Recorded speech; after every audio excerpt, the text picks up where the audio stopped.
안녕하세요. 유아자 작가입니다. 오늘은 엄마의 자존감은 유전자처럼 대물림된다.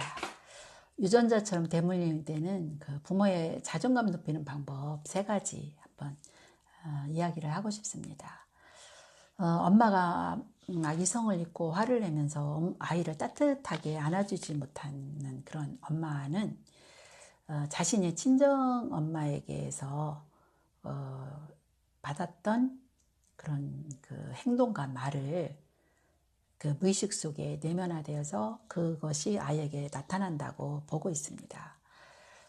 엄마에게 사랑받지 못하고 인정받지 못한 그런 아이는 자존감이 낮아요.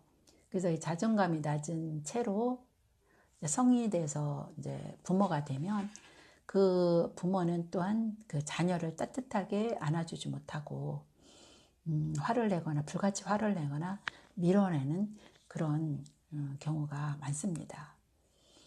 자존감이 낮은 아이는 그 교육학적 용어로 부정적인 자아상을 이제 갖게 되는데요. 부정적인 자아상이라는 것은 나는 잘 못해. 나는 잘할 수 없어. 그것은 아무나 할 수 있는 게 아니야. 나는 왜 이렇게 태어났을까? 왜 나는 잘하는 것이 없을까? 이렇게 생각을 해요. 그래서 이 부정적인 자아상을 가지고 가진 아이는 자신이 하고 싶은 일이 있어도 선뜻 나서지 않고 망설이는 경우도 많고요.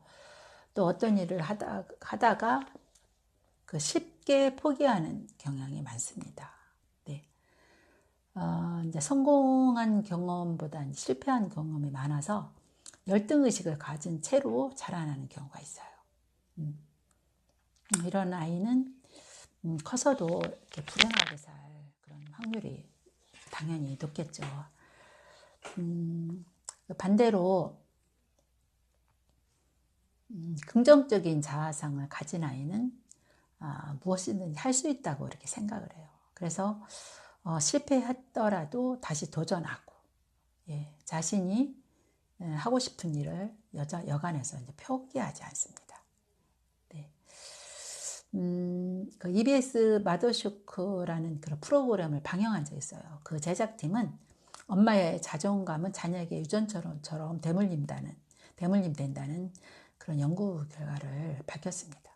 엄마의 자존감은 곧 아이에게 자존감이며 부모의 열등감이나 콤플렉스를 가질 경우 아이가 높은 자존감을 갖고 자라기는 어렵습니다. 네. 우리는 좋지 않은 그 경험이나 기억에 대해서 말할 때 트라우마가 있다 그렇게 말하거든요. 자신의 트라우마가 무엇인지 아는 사람도 있지만 트라우마가 무엇인지 모른 채 트라우마를 안고 사는 사람도 있어요. 그래서 어린 시절 그 부모와 애착 관계가 실패된 그 사람은 성인이 되어서도 배우자와 아이의 관계에서 굉장히 불안한 모습을 보인다고 합니다. 네, 말하자면 무뚝뚝하고 다정다감하지 못한 엄마에게서 그런 부모에게서 자란 아이는 커서도 자신이 다정다감하고 따뜻하게 애착 관계를 잘 형성하면서 아이를 키우기가 어렵다고 합니다. 네. 자기도 모르게 아이를 구박하거나 아이에게 소리를 지르거나 아이에게 화를 낸다고 그래요.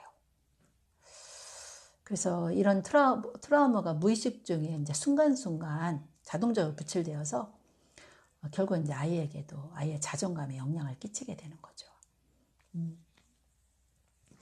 저도 사실 이제 첫째, 둘째 이 아이를 키울 때는 이렇게 순간순간 이렇게 아이를 화를 내고 아이를 밀어내고 막 그런 때가 좀 있었어요.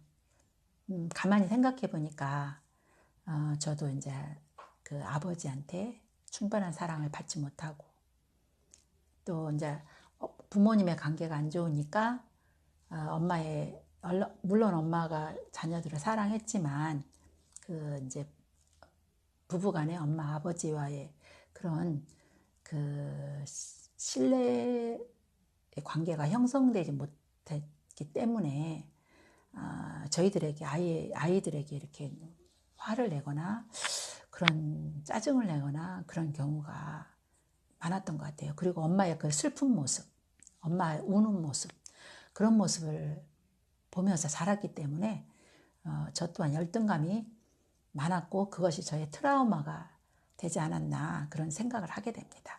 예, 그러면은 우리는 이렇게 부모님한테 받은 그 대물림의 악순환에서 어떻게 벗어날 수 있을까요?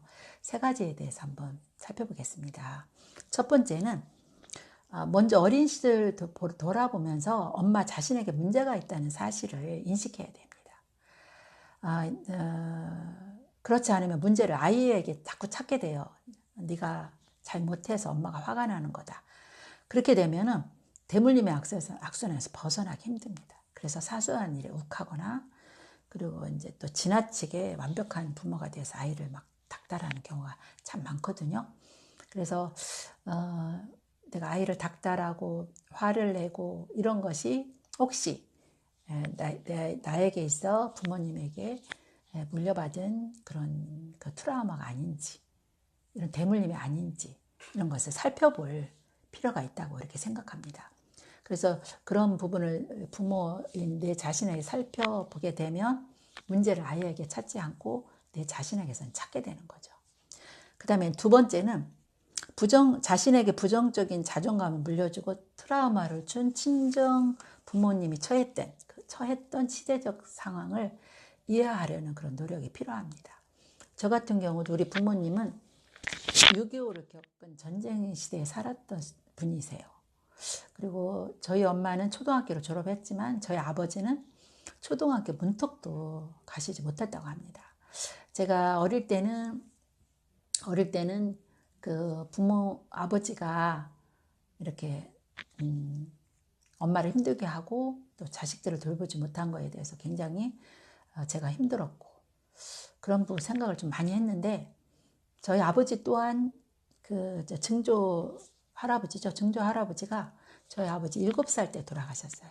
그러니까 아버지 또한 그 아버지의 사랑을 받지 못하고 자란 거죠. 결국에 이제 대물림인데 그것을 이제 저는 이제 제가 성인이 되어서 어른이 돼서 그 아버지를 이해하게 되었어요. 그때부터는 이제 그 대물림의 늪에서 저도 이렇게 이제 그 헤어나오기 시작했습니다. 세 번째는 부모에게 대물림된 그 부정적인 트라우마를 끊으려는 노력이 필요합니다.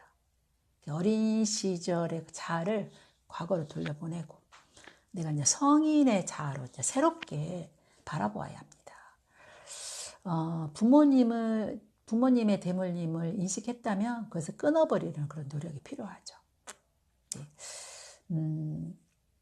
트라우마는 눈에 보이는 것이 아니기 때문에 그걸 인식하는 그 자체가 참 어려울 수도 있어요. 그런데 이제 기억할 것은 지금 나에게 중요한 것은 지금이라는 것.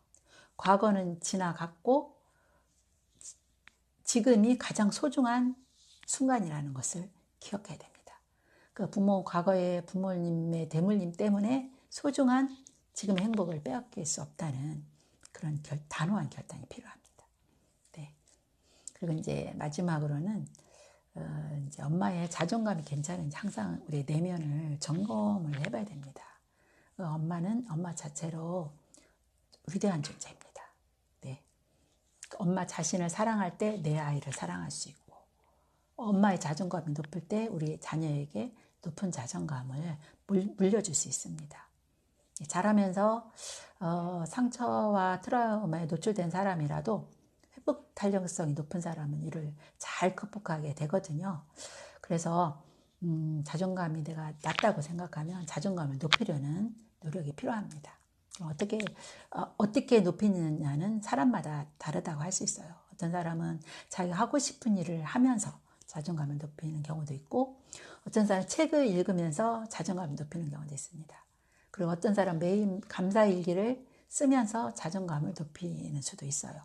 그래서 자기만의 방법을 찾아서 부모님의 그 대물림에서 벗어나서 아이와 함께 그런 행복한 그런 부모가 되었으면 좋겠습니다. 네, 여기서 마치도록 하겠습니다. 감사합니다.